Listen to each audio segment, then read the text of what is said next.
Welcome to News Now, your highlights of the week's news and views.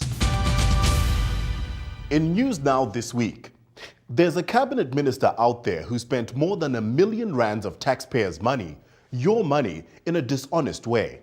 How? Well, there was the first-class airfare from South Africa to Switzerland and 5-star hotel accommodation while he was there. And what was Sicelo Shikega, the Minister of Cooperative Governance, doing in Switzerland? He was visiting his girlfriend who's serving a jail sentence there. And he lied about that too. He claimed he was on official Soccer World Cup business.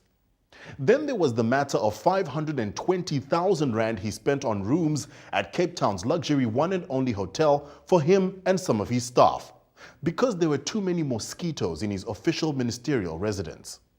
The public protector, Thuli Madonsela, investigated when this scandalous situation came to light and found the minister guilty. She also recommended President Zuma take action against him, but he hasn't. How's that for good corruption-free governance? South Africa desperately needs more electricity, which means more power stations. We're building 1 or 2 more which will burn coal, which spews out stuff that affects the atmosphere and leads to possibly damaging changes in the climate. And down the line, we'll need even more power stations. To meet that long-term need, the government plans to invest many billions in more nuclear power stations, at a time when many governments are turning away from the nuclear option. We already have one on the Cape's west coast, and a nuclear safety expert says we could conceivably experience an accident such as the crisis that hit Japan's Fukushima nuclear power station after that tsunami.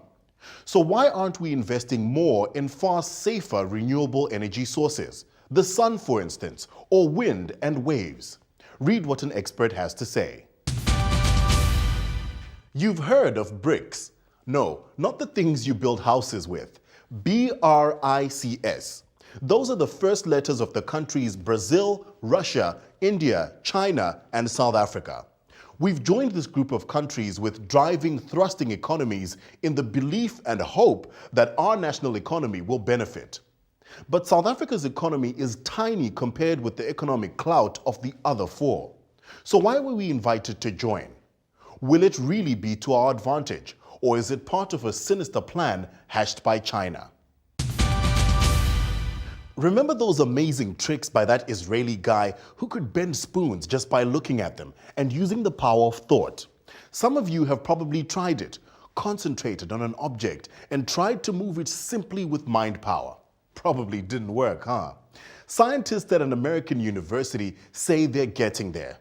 It isn't quite the same thing. They're using cutting-edge technology, but they say they used a monkey to control a robotic arm just by thinking of the movement.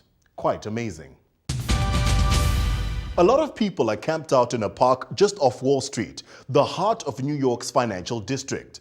They're a mixed bunch and they've had occasional battles with the cops who are watching them.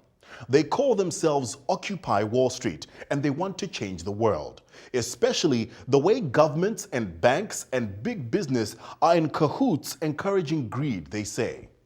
They haven't managed to change the world yet, but their message and their protests have spread around the world, even to Johannesburg.